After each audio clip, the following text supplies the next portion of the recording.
made a picnic, and we did it my wife and one of her.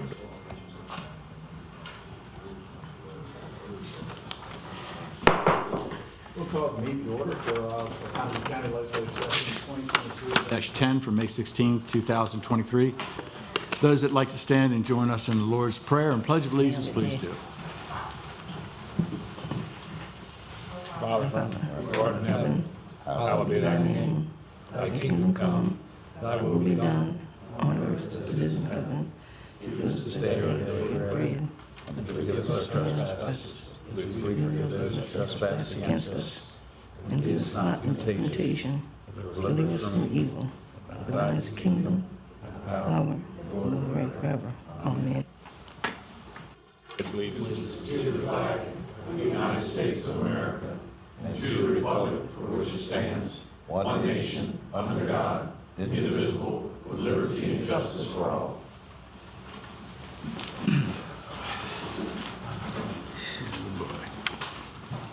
Entertain a motion from council to approve the consent agenda. So moved. Second? Second. Any corrections, changes, discussions? Seeing none, all those in favor say aye. Aye. Opposed? Motion is carried. Consent agenda is approved. This time we have 4 proclamations today. First one is a proclamation to recognize National EMS Week. Mr. Lorenzo Cropper is here. How are you, sir? Fine, sir, thank you. You brought some company? Not today. Not today. And Director of Emergency Services, I'm sorry. And the proclamation will be read by at-large Representative James Wynn. Yep. We're going to go to the podium. Do it over there. How are you? Morning. How you doing? I hadn't read this yet, so go with me. Proclamation 2023 National EMS Week. Whereas emergency medical services are a vital public service and the members of emergency medical services teams are ready to provide life-saving care to those in need 24 hours a day, 7 days a week. Thank you. Whereas access to quality emergency care dramatically improves the survival and recovery rate of those who experience sudden illness or injury, and whereas emergency medical services fill a gap by providing out of hospital care, including preventative medicine and follow-up care. And whereas the emergency medical services system consists of first responders, emergency medicine technicians, paramedics, emergency medical dispatchers, firefighters, police officers, educators, administrators, and nurses. And whereas the members of emergency medical service teams, whether career or volunteer, engage in thousands of hours of specialized training and continuing education to enhance their life-saving skills. Now, therefore, be it resolved that the Wycomico County Council and the County Executive hereby proclaim May 21st through the 27th, 2023 as National EMS Week. There you go.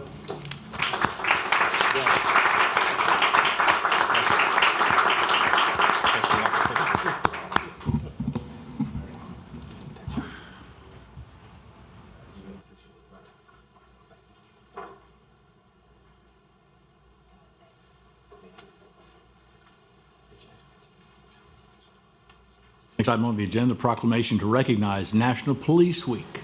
We have the Honorable Sheriff Mike Lewis here. Glad to have you here with company. It'll be the proclamation will be read by Councilman Jeff Merritt. Morning, gentlemen. Good morning, sir. Morning. Morning. Good morning. Good to see you guys. Thank you. Good morning, everyone. This is National Police Week. We recognize and honor the service of all of our law enforcement, and as well as the memory of those who are no longer with us, and recognize their sacrifice.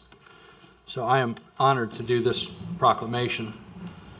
Whereas in 1962, President Kennedy proclaimed May 15th as National Peace Officers Memorial Day, and the calendar week in which May 15th falls as National Police Week. And whereas the Wycomico County Sheriff's Office plays an essential role in safeguarding the rights and freedoms which have been guaranteed by the Constitution to all citizens, and whereas it is important that people know and understand the problems, duties, and responsibilities of police departments, and that law enforcement officers recognize their duty to serve the people by safeguarding life and property.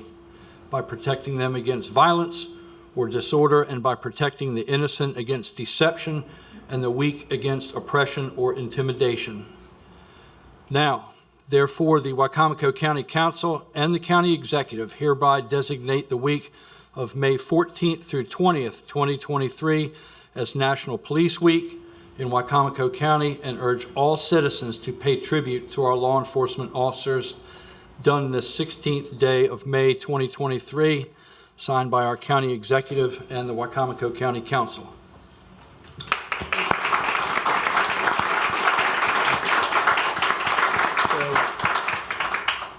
Should we do a picture first? Want to say anything first? Let's speak. Please. I'm a little shy, but I'll have a couple of things to say. For the men and women in this room, I want you to know that this was the first year of National Police Week since Deputy Glenn Hilliard was shot and killed. We left early Saturday morning following Glenn's widow Tashika's graduation from nursing school. She graduated Friday night. Saturday morning, about a dozen members of the Wicomico County Sheriff's Office left to go to Washington, D.C. to join the Hilliard family for their first ever National Police Week. And it was an honor to represent the men and women of Wicomico County up in Washington, D.C. There were 556 new names added to the wall this year of law enforcement officers. Those were just the ones that were actually killed in the line of duty. But there were another 556 names. 3 of those names were from the state of Maryland. Glenn being the only police officer having been shot and killed. The other 2 experienced COVID deaths that were on-duty related COVID deaths. So on behalf of the men and women of Wicomico County, I want to thank the men and women of this council, our county executive, for this proclamation. I want to thank you all for recognizing the heroic efforts, and I do mean heroic efforts of the men and women of Wicomico County and what they do for the citizens in protecting this county. But it's an honor to serve. It's an honor to protect everyone in this county, all 103,000. They say between 103 and 107. I'm not sure which one is accurate. But when you're out there in the trenches every day, it seems like the 107 is more accurate than the 103. I got to be honest with you. So thank you guys. Thank you for allowing us to be here. It's our honor to represent Wicomico County in Washington, D.C. this week. Thank you all. Thank you.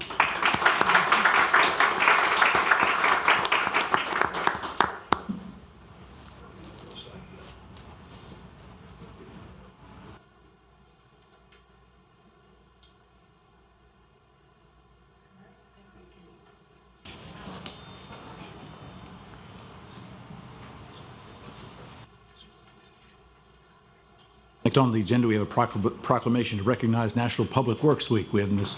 Heather Langford, Acting Director of Public Works here. Mr. Josh Hastings will be reading the proclamation. If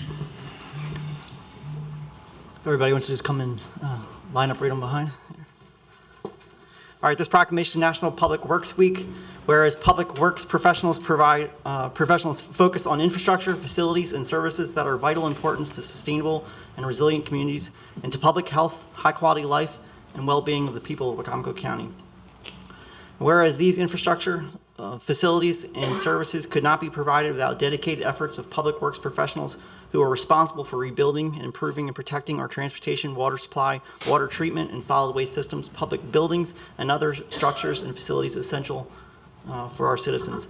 Now, therefore, the Wicomico County Council and the County Executive hereby designate the week of May 21st to 27th, 2023 as National Public Works Week in Wicomico County, and urge all citizens to pay tribute to our public works professionals, engineers, managers, employees, and to recognize substantial contributions they make to protecting our health, safety, and quality of life done the 16th day of May 2023, signed by the County Executive and all members of the Council. Before we get a picture, Ms. Langford, anything you'd like to say? Just real quick, if you don't mind. I brought a few team members with me because I know that my name was on the list, but it is without this team that we would not be able to do the jobs that we do. So this is just a few of the large team that work in extreme temperatures, dangerous equipment, severe storms, holidays, checking for gas leaks, knee-deep in trash or sludge, under multi-ton vehicles doing repairs, operating ferries, greeting at waste stations, limbing, patching, scheduling, and taking calls at all hours. And for that, I'm very appreciative of my team.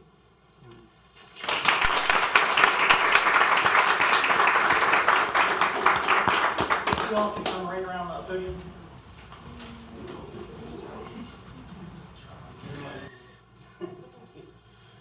Step on up there.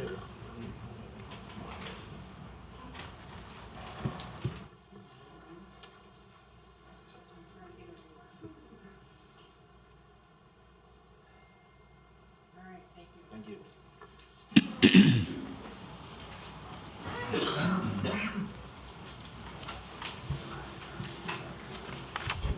Next, we have a proclamation to recognize Correctional Officer 2, Catherine Cormier, as the 2022 Employee of the Year for the Wycomico County Department of Corrections.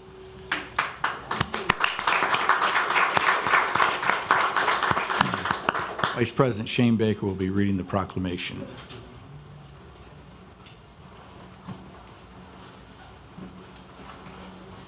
How are you? Good to see you. Are you the lucky lady? I am. Hi, how are you? Stand up side. Don't be shy.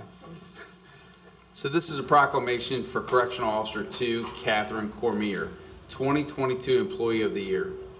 Whereas CO2 Catherine Cormier began her career at the Wycomico County Department of Corrections as a correctional officer on April 11th, 2019, and quickly learned all aspects of being a correctional officer, and was promoted to the rank of Correctional Officer 2 on March the 11th, 2022. And whereas CO2 Cormier performed her duties and responsibilities flawlessly and served as an example of professionalism, optimism, and diligence, and whereas CO2 Cormier was recognized for her outstanding quality work and her continuous improvement, her teamwork, and her dedication by being nominated and selected as Employee of the Month for March 2022. And whereas CO2 Cormier always greets everyone with a big smile and continues to promote and motivating positive attitude, and is always calm and diligent in her duties without complaint, no matter the circumstances. Now, therefore, be it resolved that the Wycomico County Council and the County Executive hereby congratulate CO2 Cormier as being selected as the 2022 Officer of the Year, done this 16th day of May, 2023. Congratulations. You say a few words? I'd like to say my ultimate goal is to learn more, to work harder, be the best teammate I can. That way, the things that I learn, I can bring other people with me, and together we all going to succeed together.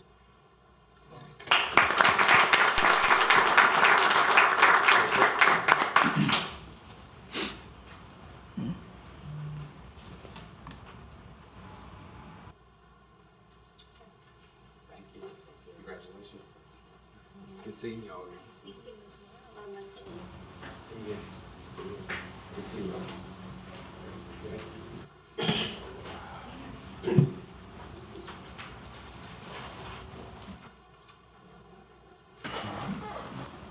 Good morning, Ms. Hurley.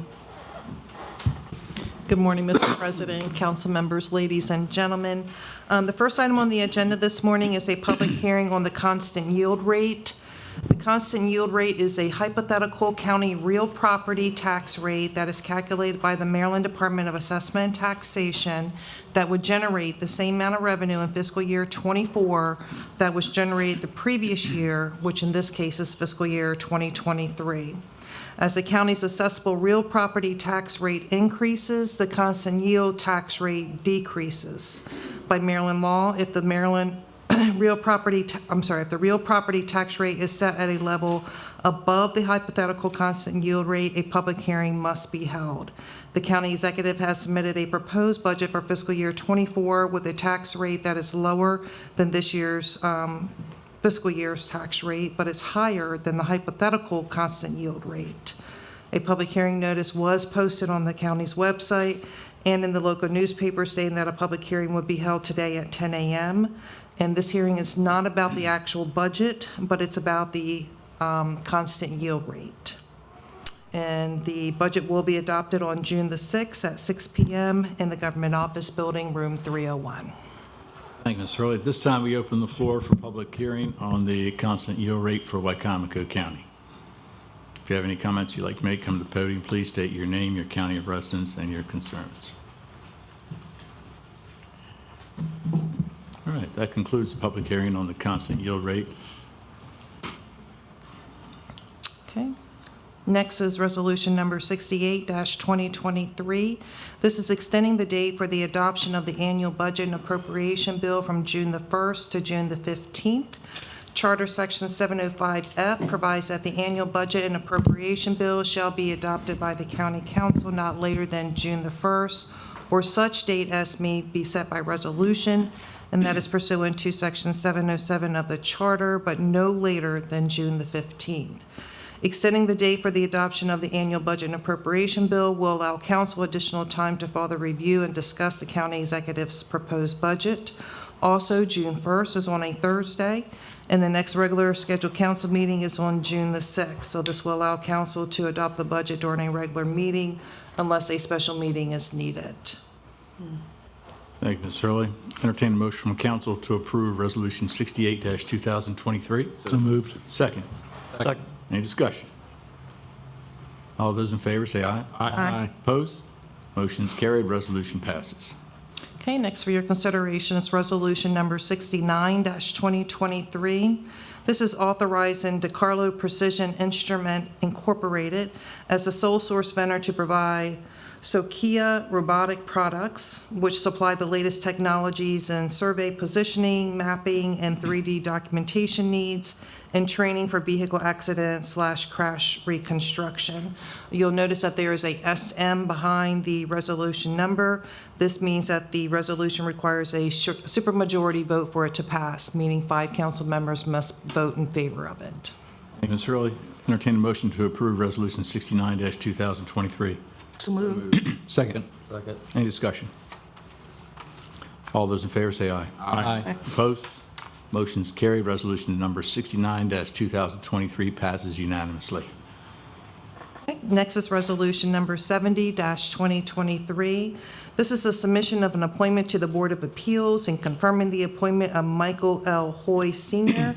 as a member of the Board of Appeals. In accordance with Charter Section 315, the county executive has submitted Michael Hoy Sr. as a member of the Board of Appeals. This board reviews applications for special exceptions and variances from the county zoning code based on information presented by the applicant and supplemental data provided by staff members.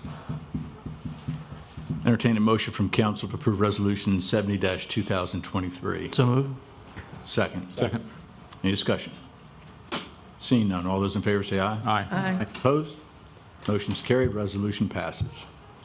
Next for your consideration is Resolution Number 71-2023. This is declaring that Red Brick Holdings LLC is eligible to receive Maryland State Enterprise Zone benefits for property located at 117-119 West Main Street, Salisbury, Maryland.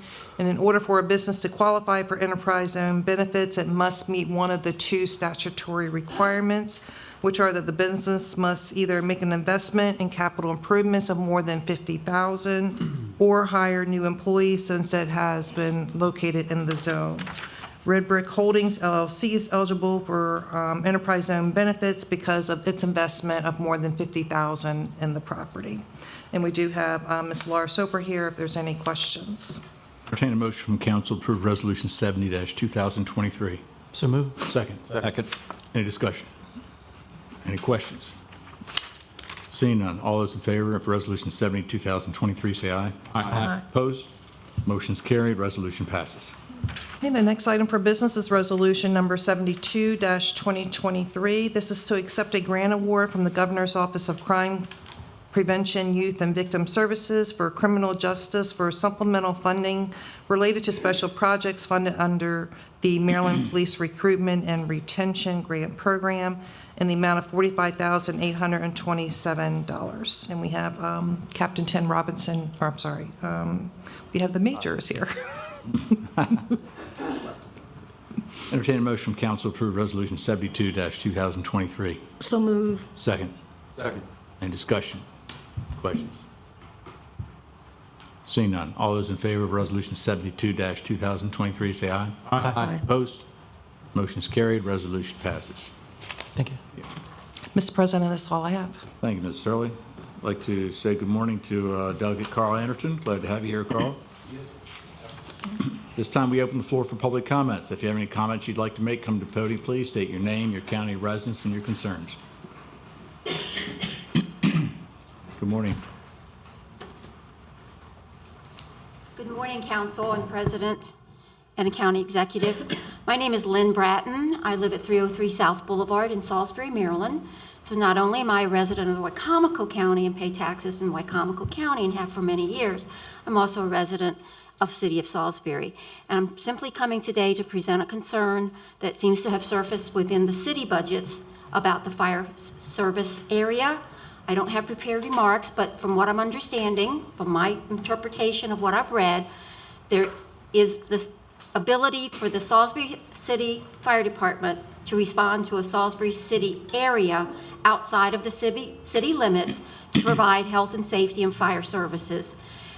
And it seems as though, from what I'm seeing and what I'm hearing, that there is a lack of reimbursement of some funds or some inequalities in funding.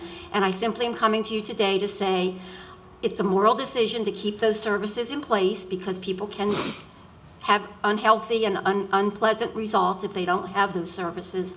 But at the same time, as a city and a county resident, it bothers me that my funds are being zapped into that area as well without some equal compensation. So I just lay that before you as a concern, and I hope that you can figure out a way to come up with some sort of a program or an agreement that could help to rectify those budgetary discrepancies and move forward so that everybody can stay healthy. Thank you for your time and service. Thank you, Mr. Bratton. Thank you. Any other public comments?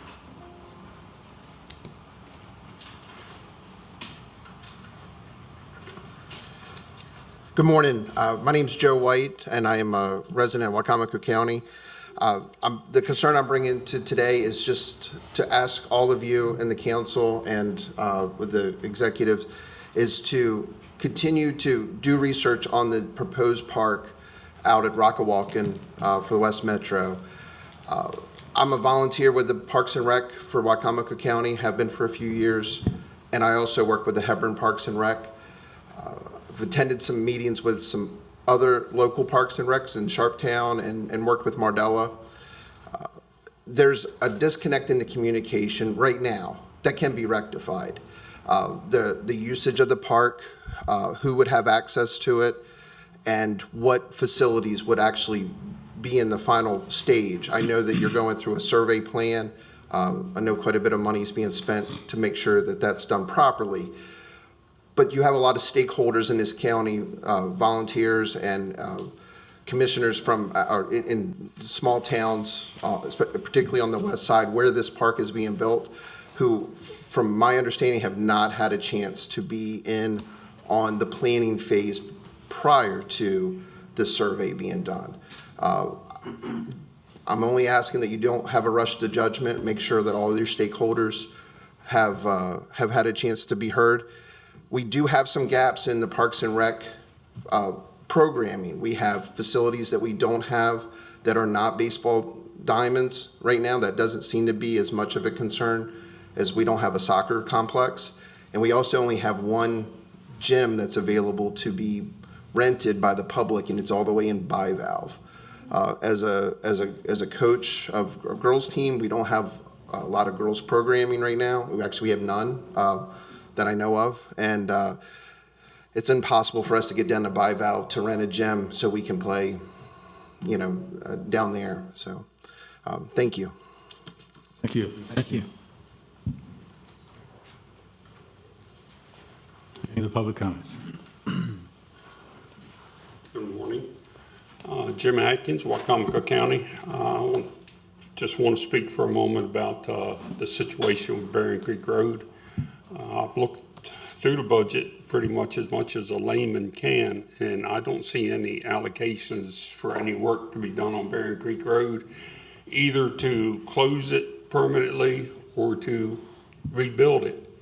We're at 7 years Next year, when we talk about the budget, we'll be at 8 years that road has been closed.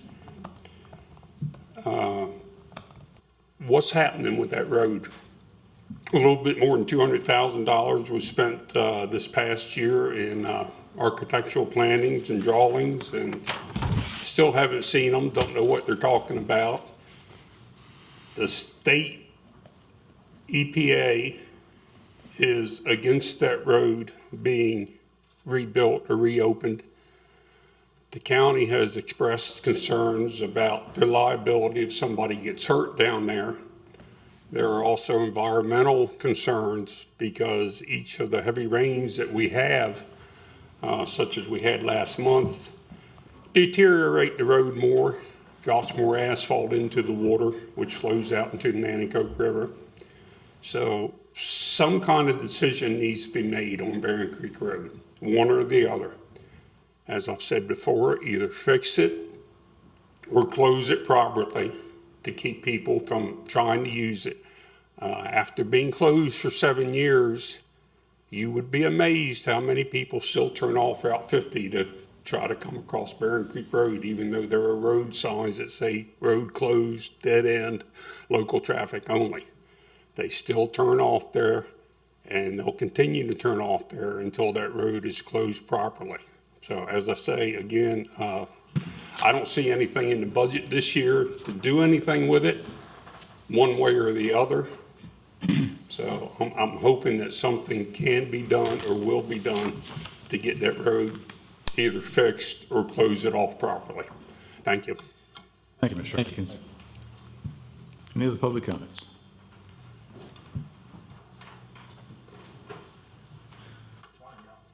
Morning. Good to see you.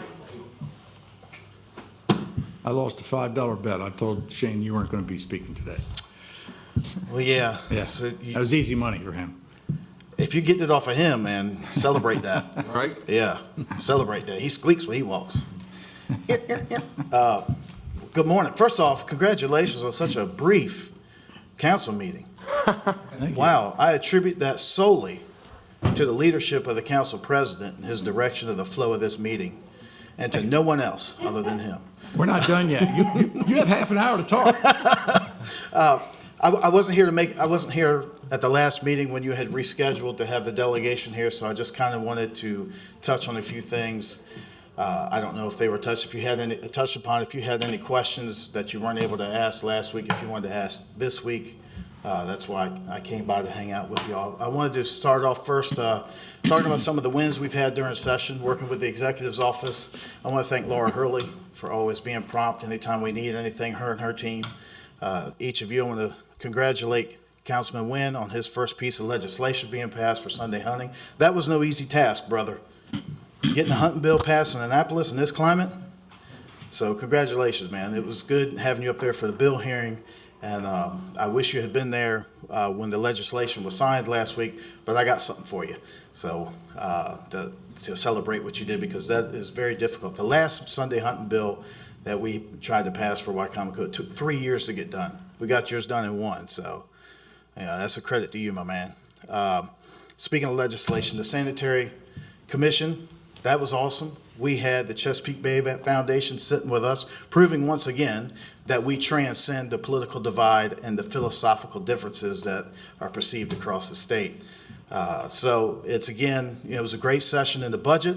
The executive's office reached out, had a couple of things they wanted funding for. Once again, we received funding for all of her projects. We had the governor down here looking at the airport and is interested in doing even more to help with that, especially facilitating the program with UMES at the airport, which I think is a boon to our entire economic existence here on the lower shore. And I want to touch real quickly on a couple things that were discussed while we weren't here to kind of follow up on them. One being when you had the discussion about the dispensary, and you kept the disparity grant kept being brought up. Those things are not related in any fashion. As the author of the bill to restore disparity grant funding, I know those things aren't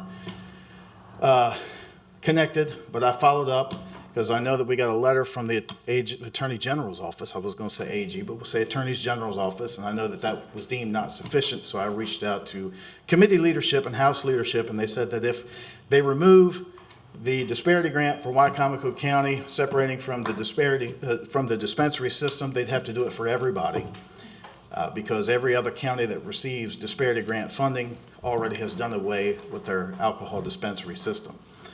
So that's not going to happen. So we can put that aside, and we can focus on the local impacts, whether or not we want to move into the mart of competitive commerce or to stay the way we are. It's up to you. I will do, as always, whatever you ask me to do in Annapolis, and we'll move forward. I know that there's a commission that's been put together, and so we await the results of that. But we did see an increase in disparity grant funding this year, which was pretty fortuitous, I think. And we saw an increase in highway user revenues, and it was good to see roads being paved throughout the county.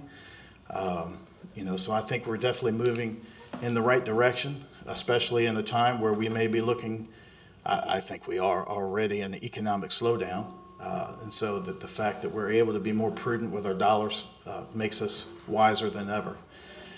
So the other thing, I saw some stuff with some appointments shifting away from the chair of the delegation to just a Wycomico resident. I as a Wycomico resident, I'd like to see, I saw some appointments with the county executive and her team, and there's some changes she wanted to make, and I think you should give her team. And if she succeeds or fails, it's based on her own merits and not anything else. And, I took a little bit of offense personally, not as, I'm speaking as me now, to kind of the disparaging of folks who don't have a bachelor's degree. I took that, it struck a nerve a little bit because I don't have a bachelor's degree. But I'm pretty qualified, I think, to do a lot of different jobs. And, everything we've done in Annapolis, I've done without a bachelor's degree. And when I heard that, you wanted a bachelor's degree required for certain jobs, if it's pertinent to it, that's fine. But I'll give you an example. I was applying for a job with a local firm. I've always wanted to be an architect or in planning, and I was told that if I had a bachelor's degree in basket weaving, I could get hired. Basket weaving, what's that got to do with? So it's just kind of, I think we need to do kind of what the president's done, both presidents, the former president, the current president, the former governor, the current governor, where they're looking at experience and life experience and giving folks who didn't have the traditional path educationally to have the opportunity to stretch and spread their wings and to fly and see what they can do, because I think we're missing out on a huge talent pool. And I may be speaking personally because that affects me directly, but that's what it is. So anyway, moving back, shifting the page back to the delegation. Again, I want to thank each and every one of you for your help during the legislative session, and I think we had a great year. And so if you have any questions, if not, I look forward to hearing what the priorities are for next year. I'd like to get started with that sooner than we did last year, so we can move forward quicker and get as much done as we can.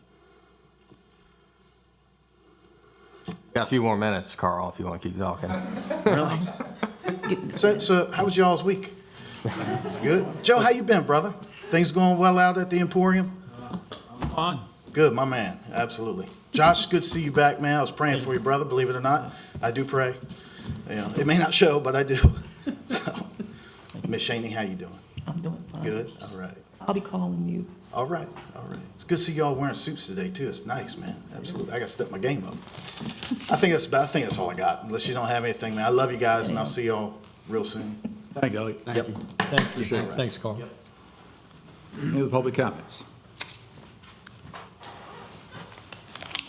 Seeing none. Council comments.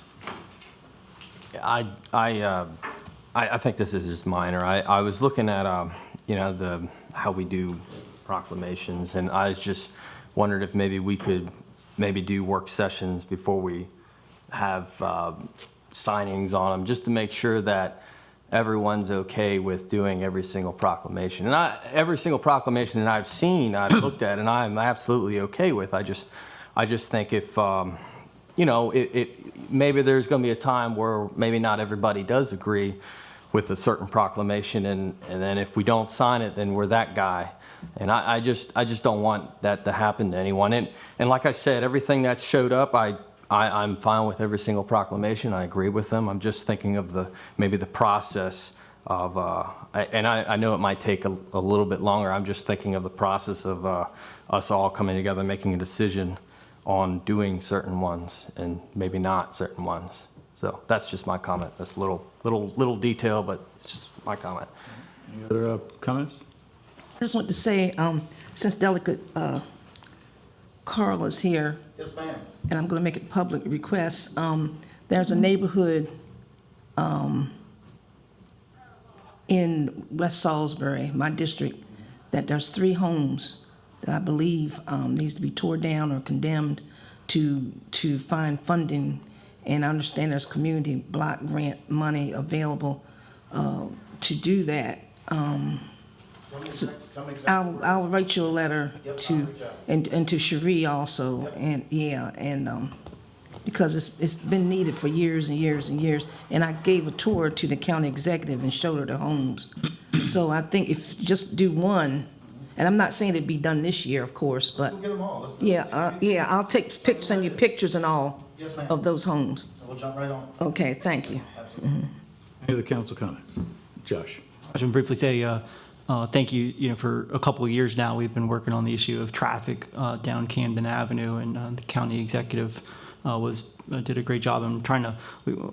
Let me back up and say, from all angles, you know, the traffic that comes up and down Camden Avenue here in Salisbury. You know, there's the folks in Fruitland have been working on their side of things.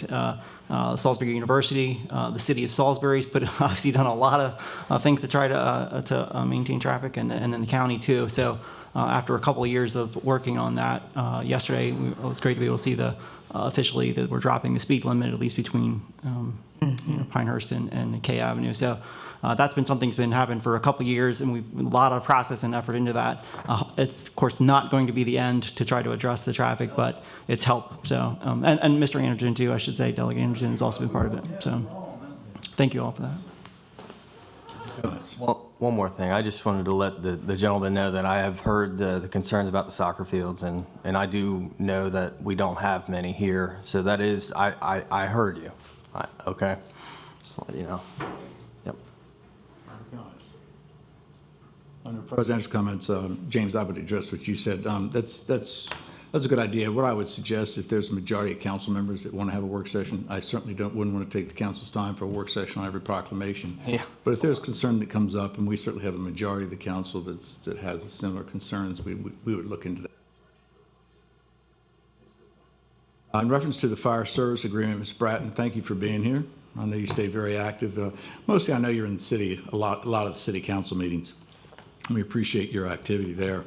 Reference to the fire service agreement, we have updated it. From the last meeting that I witnessed with the city, there were some, I think, a little bit of misinformation that was sent out. We met with the city of Salisbury and trying to create some honest exchange and negotiations with them. We have also put into the budget a 25% increase, and that's without negotiations. We put a 25% increase into play right away. So often they're saying, well, there's 15,000 calls that the city's making. 5,000 of those 15 go out into the county. That could very well be true. We don't have those numbers, but that could very well be true. I think what we also need to take into consideration is that there are many hundreds of calls from Willards or from Mardella or from Hebron or from Parsonsburg that actually go into the city as well. It's called mutual aid. So out of those 5,000 calls, that could go down to 2,000. We have no idea. And that's simply what we have asked the city of Salisbury to do, is to give us the true numbers. Over and above mutual aid, exactly what do you think it is and what do we owe you? And we'd love to work with you on that. So we did, as I said before, all that aside, we still did, put in for a 25% increase. And we certainly are going to look forward to making another attempt to work with the city of Salisbury to try to get all the data that's necessary to actually understand what it is per cost, over and above their reimbursements for insurance costs as well. Because, we want to make it happen, and I think we firmly do believe in a per call fee formula. You know, you get paid for what you do. So much so, I think that's a much better solution than adding another layer of taxation on the public as a whole. So we're anxious to get that moving forward. We've gotten ahead of the game with the extra $250,000 that we put in the budget, but how that gets distributed to the city, we'd like to have more exact science. So anyway, that's where we are from a county perspective. So we are in full cooperation with the city. That being said, I have about 3 pages here to read for the adjournment statement. Entertain a motion to adjourn from legislative session to go into an open work session followed by a closed work session pursuant to the general provisions, Article Section 3-305B1 and 9 as follows: to discuss the appointment, employment, assignment, promotion, discipline, demotion, compensation, removal, resignation, or performance evaluation of employees, appointees, employees, or officials over whom this public body has jurisdiction for the acting director of public works, to protect the privacy of the individual, and to conduct collective bargaining negotiations or consider matters that relate to the negotiation to protect the collective bargaining strategy. That's a motion. Motion, second? All those in favor? Aye. Opposed? Aye. Motion's carried. Legislative meeting is adjourned. Let me find out where we are now. First open work session is an update on the Wycomico County Department of Health. We have the Health Officer Brandy Wink here with us. Is that guy?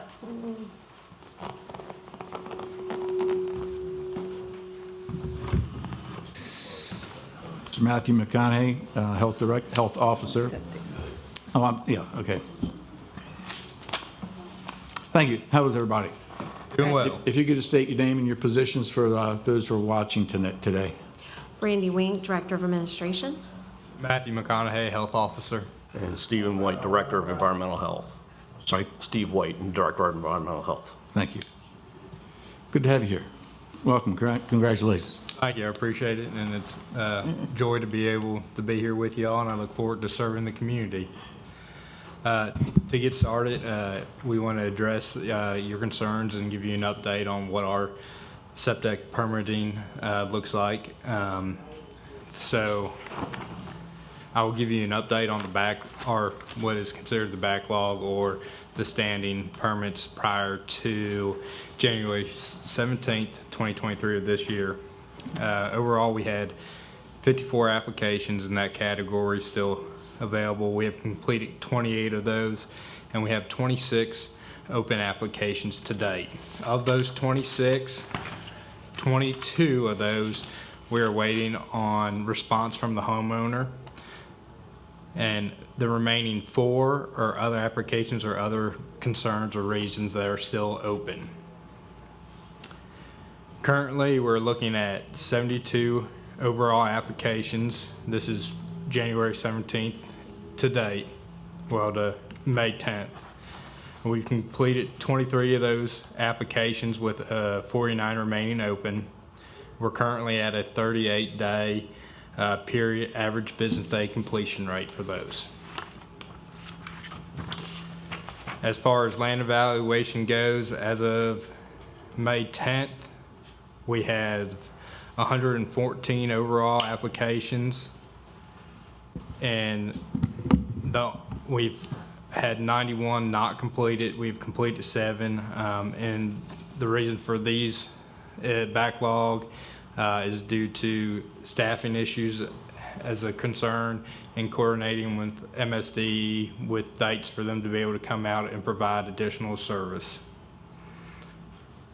Steve, do you have any additions to add? No, other than we are trying to hire additional staff to bring us back up into full staffing to try to get these backlogs taken care of. I conducted, I had interviews last week, and I have 2 that are very promising that I'm hoping to bring on staff. That should get us to where we need to be on staffing wise and get us moving forward on being able to attack these and get them brought up to date. I had heard, and I don't remember the full extent to which Maryland Environmental Service was the work that we had, contract we had with them, but I heard that they had dropped the ball on what they were doing with the county. Is that true? What's the latest with that, I guess? As far as the contract goes, we have scheduled dates with them that they come out and provide service, as with MDE. So we are currently ongoing. We have dates set coming up, and we hope to expedite some of these land evaluations and permittings to further catch up on what is considered a backlog. It wasn't so much that they had dropped the ball. There was some concerns with getting the contract signed and moving forward beyond what was originally done. We had to extend that out, and to do so took both sides to be able to agree on that. In the meantime, we were still trying to work on what we could without their assistance. But once we got that cleared up, we immediately were able to get some dates scheduled to get them back in here. Matter of fact, we have 2 days this week scheduled and 2 days next week scheduled. The concern that we have is that the staff from MES are not licensed environmental health specialists, and so they have to have one of us with them or somebody from MDE with them. They cannot make the decisions on their own. They can do the work, but we have to make sure that they are doing what is supposed to be done for each site. And then one more question, just how many, I guess if we were to be at a baseline level where we were able to fully meet, our obligations internally, how many more staff members do we need to hire, or at least full-time? I need 3 more. 2 are the trainees that I have, I'm hoping to get, and then I need a supervisor for the land side, because currently I'm doing that job as well as the director's job. So a lot of my time is taken up trying to coordinate a lot of the land side stuff. But yes, 2 more frontline staff, if you will, and I'm hoping to get them here very soon. Thanks for coming. Good meeting you. Seeing you on Zoom. Yes. I've got a couple, maybe Steve, Mr. White.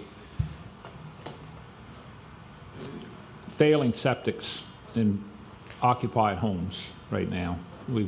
I know you put those at the top of your list, so people, safety. At some point in time, they have to have holding tanks. Do we have holding tanks in Wacomico County? Yes, we do. How many do we have? Off the top of your head? Off the top of my head, I really don't. Do we have a half a dozen, or do we have 20? There's probably more than that. I would say on the order of 15 to 20, with probably more in works. These are unfortunate. It's certainly not something that we'd like to do, but we have to go by what the soils and the properties tell us. A lot of these go on properties that are what we call postage stamp, 12,000 square foot properties that have absolutely no area for repair. And the only option we have, aside from city services, is a holding tank. And all holding tanks are written as an interim permit until such a time as city services are available to them. You see anything, I know you don't have a crystal ball. Do you see anything in the works that's scientifically, technology-wise, that's going to be replacing the normal septic tank without city services? I know there's improvements being made all the time to think. There are improvements being made all the time. I do not see any significant changes in septic design that's going to eliminate the need for holding tanks on some of these properties. There are some instances where we can give them the option of looking at a third party to have them come in and do an assessment. They may be able to come up with some sort of design, whether it's drip irrigation or undersized, which is something else that we can certainly do on some of these. They have that option to do so, and we are always open to looking at anything that anybody wants to submit to us to try to get away from a holding tank, but we also have to make sure that it meets all requirements. And I will say that verification process does go to MDE for approval on those innovative designs. Thank you. Swing, thank you for taking the position of health officer during the interim. We appreciate you volunteering to accept that. Not a problem. And Mr. McConaughey, congratulations again. You lost me with some of the numbers, because you made a comment about 26 and 22 and 72 and 23, and then you went to 114 and 7, so. We're laypersons up here. Okay, so let me go back and do this a little bit easier maybe. So overall, all subject permitting that we had before January 17th, we had 54 applications that were outstanding. Prior to January. Prior to January 17th. So 54 that were still in our to-do list. Now, to cut you off real quick, I know that when MES originally was working towards that formula, they said they were going to spend 60% of their time on the priors and 40% of the time on the new applicants, but just go ahead. So we completed 28 of those 54 for a remainder of 26 still open to date. Those 26 that are open have been worked on. Just to clarify that, we did work on all 54 of those permits, but 26 of them are remaining open.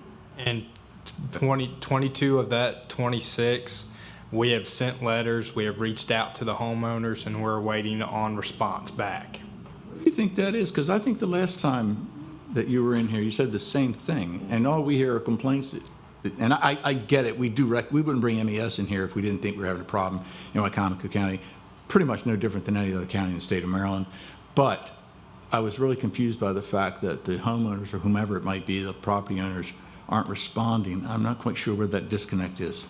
And I'm not sure either, because we have sent multiple letters to these people. We have made phone calls to them to say, look, we've sent you the specs, we're waiting on a design to come back so that we can issue you a permit and you can take care of the issue that's going on your property. And we're just not getting the response. Sometimes it's a monetary issue where they're waiting to get, they have to pay somebody to do a design. Sometimes the property may have been in transfer and they've sold the property and they're just not responding back to us to let us know that the property's changed hands and that we're sending letters and calling people that shouldn't be. You know, there's a lot of that going on, a lot, I think, of confusion on their part between us and them. We've tried to make it, that's why we've resorted to making phone calls to try to make it as clear as possible, you know, instead of sending out a standard form letter, which may be confusing to most people. We try to call them and bring them up as that this is what we're expecting, we've sent you this. And in some cases, they've said, oh, I don't remember seeing that. Can you send that back to me? And we'll send them, obviously, the spec letter back to them, and then they proceed on at that point. And then 4 just remain open from that time period, and that could be for various other reasons. And then from January 17th to May 10th, we have had 72 applications. We have completed 23 of those applications.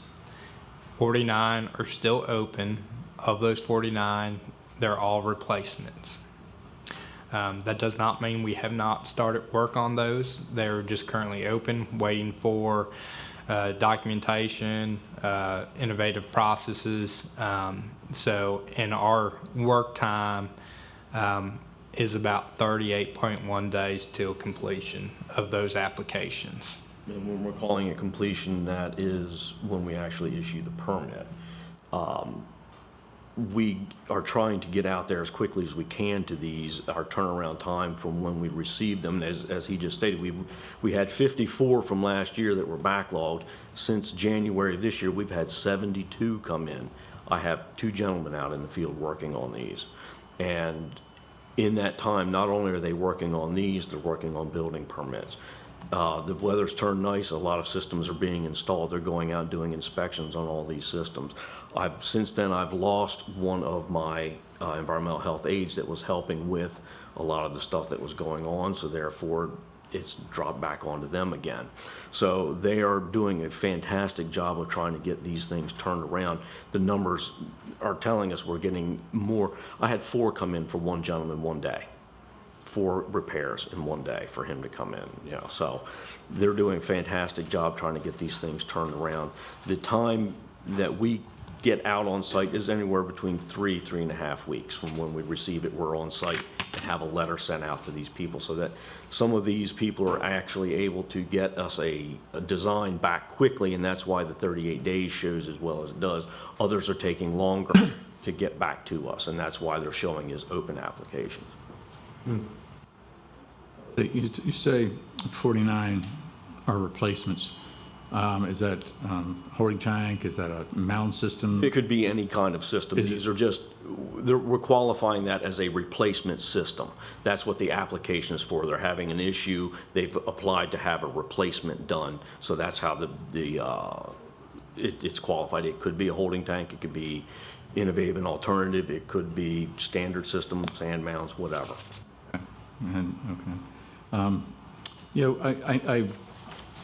We received invoices from what the MES was billing us, but I'll be quite honest with you, I had absolutely no idea what any of that meant.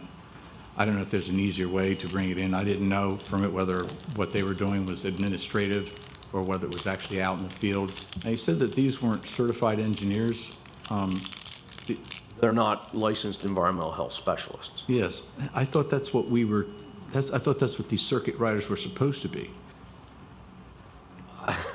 I can't speak to what the original intent was. I was never told that they would be environmental health specialists. I was just told we would be getting help coming in from MES. I don't know if... That was my thought. That was my belief. I thought that was the only thing we were looking for. And I believe that they're in the same boat as the rest of the state. There aren't any out there to be had. So then I guess I'm kind of wondering if we got what we paid for. I'm not being cynical, I'm just curious. And that's a very good question, but I believe we did, especially when it came to catching up on the septic permit backlog that we had. Those guys were fantastic in the field. They were very capable of doing what was told to them. They were, they had direction from either my staff or from MDE on what needed to be done. They were able to perform that work under their guidance, and all work was submitted to MDE for review and then given to me with recommendations on what to do at that point, or whether it was my staff, it came that way. As far as... Shane, we can hear that. Thank you. Go ahead. Sorry. As far as the land evaluations go, it's pretty much the same. They will be under the guidance of my staff or MDE to be told this is the work that needs to be done on this site, whether it's soil profiles, what type of perk test, what depth perk test to run, whether we need to set a pipe. They're certainly capable of doing the work. It's just that they cannot sign off on it or make recommendations. That has to come from one of our licensed specialists. Just from my own understanding, so salinity in well water, for my day job, I work in natural resource and agriculture world. We've had multiple farmers who have had to move their pivot systems inland. You can't, yesterday I was driving over the bridge and, you can now see all the ghost forests very clearly in the Nanticoke, but now even the smaller streams that you'll pass right on Route 50. These, of course, as you all know, are from the salinity that is of sea level rise. I know we've had folks in Nanticoke and Tyaskin and others who have had issues, I guess, with salt in their well water. Are we currently, I guess, tracking or collecting, or what's the process for understanding how much of an issue this is? And and that, of course, I'm assuming we don't. There's plenty of homeowners who don't report their failing septic systems, let alone their any other kind of issues. So I guess anything you can say there as far as that issue? I have not been tracking any of the saltwater intrusion. I know that we've had 2 or 3 wells that I know of as far as residential use go that have had some saltwater issues that were pretty much addressed by redrilling. But we certainly didn't track that, and it was not any great number or anything that would trigger us to take notice. Now, if the farmers are having issues in replacing them, which is not a major problem, yeah. Or it's expensive, but it's not a major problem. Right, yeah. At this point, it's not anything that I'm seeing a great trend in. Okay, cool. So we talked about septics and wells. How's the staffing throughout the rest of the health department as far as other inspections and services that you do for citizens of the county? Just for environmental health for the restaurant side, or are you talking? Anything, yeah, anything. Go ahead. Well, I know we went on a large hiring spree last year. I think we've onboarded about 52 new employees. So we are coming back up to staff. There are still some positions that remain available and open. Our salaries are not as competitive as some of the area organizations. And ours are dictated by the state, so that kind of hinders us on some of our recruitment processes. Yeah, it's been a struggle to hire some other positions as well, besides sanitarians, with social workers, nurse practitioners, and basically it's because the other either agencies or hospital in the area pay more than we are. So we do see that trend, not just with environmental health, but with some other professional positions here. Morning. Welcome to Wycomico County. Thank you, appreciate it. Little culture shock or about the same or? I'm actually originally from Frederick, Maryland. Oh, okay. Yeah. So, Yeah, I remember from the interview. Yeah. But good. Anyway, welcome aboard. And Brandy, thank you for everything you've done. All these figures that you gave us, is it possible that you give us a monthly update? Because that would help us answer questions, the emails that we get from the constituents of, you know, hey, where are we at? How's the health department doing? And if you could give us just a monthly breakdown of where everything is, we could share that. I think that's something we could potentially do. Okay. I just don't want to sign up my epidemiologist without talking to her first. Right. But these are all formed from pivot tables, so it should be relatively simple, but that's something we probably could provide. Sure. I'm running neck and neck with septic and ferry questions right now, so, you know, just. Anything we can do to assist you all and kind of let the community know on what work we're doing to progress and really help out, that would be beneficial to both of us. Okay, cool. Thank you. They already have a template in place. I know, Steve, you and with prior health officer Lori Brewster were putting together, I believe, quarterly reports. Yeah, I have 2 or 3 tables that I update daily as things come in and go out. So that would be fairly easy for our epidemiologist to help me set all that up, to break that down into quarterly reports, or we can even go to a monthly report, you know, something we could discuss with her and make sure that it's something we could then share with you. Yeah, that'd be great. And we went to this length, Mr. McConaughey, because as Jeff suggested, we get more questions about this than we do anything else. They don't care about the budget. There's so much they don't ask about, but every time you run into someone somewhere, they go, well, what's going on with the health department? Why can't I get a permit, you know? And so we even went as far as to talk with MD and MDH as to what our degree of oversight could be, because they're state organizations. It's sort of a hybrid, as you know. And they said, yeah, full right. They sent out, you know, we had that discussion to give us that open door so that we could have a little, not really more control, but just a better understanding of how things are working. And it would also be something that the executive's office could use as well in trying to evaluate where we are and to answer the questions from the public in general. So I believe in transparency in anything, so anything I can and I'm able to share, I'd be happy to prove that we're not trying to hide anything, we're not trying to do any wrong, we're just trying our best to do our job and help the community. Great. And if you have any way of letting us know, I don't even know right now where we are with the original $50,000 we were spending with MES. I'm assuming we've gone beyond that. Have we approved more than that in the recent? We haven't. So I'm kind of curious as to where we, yes. Yeah, we spent the $50,000, and then we did the amendment to the contract to increase it, but I think they've only, since the new contract, only worked a couple days so far. Yep. So we haven't been invoiced for any of that. Okay, yeah, it would be really good to know, because we occasionally, I know Suzanne Dorsey was very helpful in trying to move this forward, and it'd be really nice to know when we meet with them periodically during the Water and Sewer Master Plan meetings to say, oh, by the way, just want to let you know that, you know, she may need to give a little bit of a push to her people to say, let's make Wycomico County work. So if we could get some idea of what how the 50,000 was dispersed, what it accomplished, and what we feel we need going forward, because I think there's probably going to be another ask there. Okay. And we can work on getting a report together that outlines the amount of service they provided during that initial 50 and what we've looked at going forward, as far as days of service and applications worked on, I think. All right. Let me ask you, this is just a thought. And you, how many positions are you looking to fill? I have 2 on the land side plus a supervisor for the land side, so that's 3 on that side.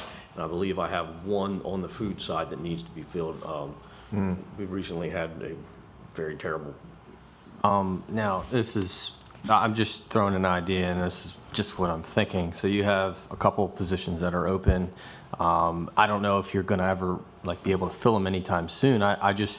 I wonder, because we're lacking in competition, right? We're lacking in being able to afford to pay for more people, right? Is that what it is? No, we're lacking in people who want to do the job and have the educational background to be able to do the job.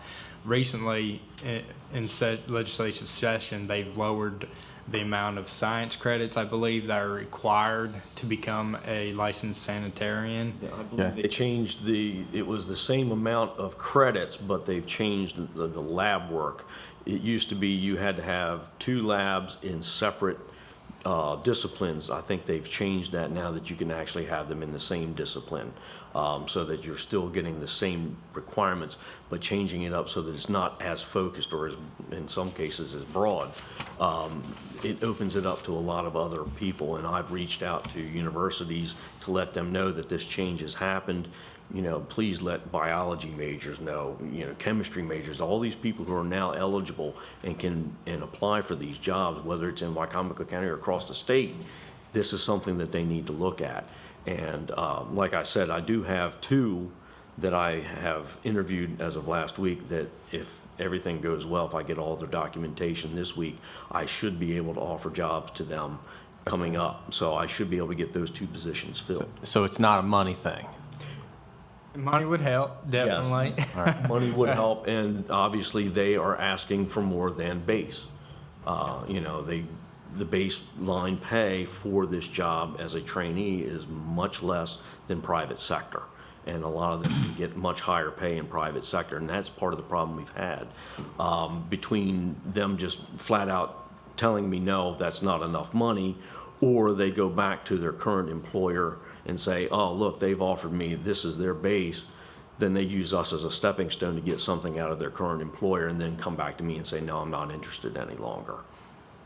What I was going to suggest, and I don't even know if it's a good idea, it's just an idea, it's just, if you had a position that wasn't as necessary because you just can't even fill it, could it be that you could maybe subtract some from it and add to the other budget to make it more enticing for people to hire up? I'm just, like I said, it's just an idea. The way our funds work are kind of dedicated to a certain program, and it'd be hard to kind of reallocate from, say, a prevention grant into a environmental grant. That's kind of like... Yeah, okay, I got you.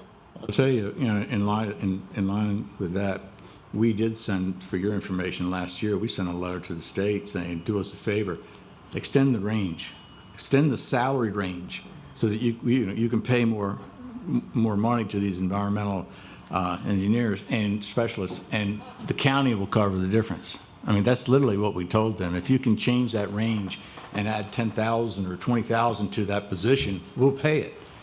And Office of General Services came back and said, sorry, we're not interested. Am I right? Yeah. And new administration now, so maybe... Well, new administration is a good point, and maybe we need to go back to the state and sort of lobby for that, Bunky. Maybe that's something we need to do with our delegation, because it's a statewide problem, and I think it's a statewide, real serious problem. Appreciated. Yeah. And we have ourselves looked into that and put forward for an ASR study for that salary scale. So we're we're trying to work towards a better future. Sure. And I would say the same thing, if you can put any pressure up at the state. The state for July 1 did do several ASRs. Unfortunately, it was not for the sanitarians, even though all the health departments had that as one of their #1 ASRs they would like to see. So any help would be great. Okay, wonderful. Anybody? I guess that's something we can discuss later. Oh, sure, yeah. Can I ask a quick one? Are there grants out there for people that are having to replace their systems? The only grant that we have available would be through the Bay Restoration Fund. And that's a set amount that we get every year that pays for the best available technology or what they call BAT tanks, the nitrogen reduction tanks. If people meet certain income requirements, then they can qualify for drain field replacement as well. That's what I'm talking about. Those are few and far between. We do a few a year that the people do qualify for. We have, I think we've got 3 or 4 that we've done recently on those, but that eats up our funds, and next thing I know, I've got somebody who's in the critical area who is required to have the best available technology tank put in, and I don't have money to help them put that tank in. So they get put off until the next fiscal year, which is coming up in July, until we can get a renewal in funds to try to get them taken care of. So it's a very fine balancing act that we have to play to get these done. And not only that, but these systems have to go out on bid. It's not just something that we can just say, here's the system, get it done. It has to go out on bid. We have to get a minimum of 3 bids back. In a lot of cases, we don't get enough bids back. We have to send it back out on bid. And then if we don't get enough bids the second round, then we have to send a letter of explanation to the state explaining why we're going to go ahead and grant this. So it can be a lengthy process. It's certainly something worthwhile for anybody if they want to apply. I tell everybody who calls, they say, do you have money? We may not at this point. Get your application in. Always apply if it's something that you need to have done. Get it in here. We can at least get you on the agenda. If not, then we can get you moving forward maybe in the next fiscal year. That has to be before they start the work, right? Yes, it has to be before they start the work. Any questions, comments you'd like to make? No? Okay. We appreciate you coming in. Thank you very much for your time, and we look forward to the exchange of information. That would be really helpful for us. Yeah, I'll make sure to send this to Laura to get it out to y'all, so you have what we talked about today. Sounds good. Thank you. Thank you. Thank you.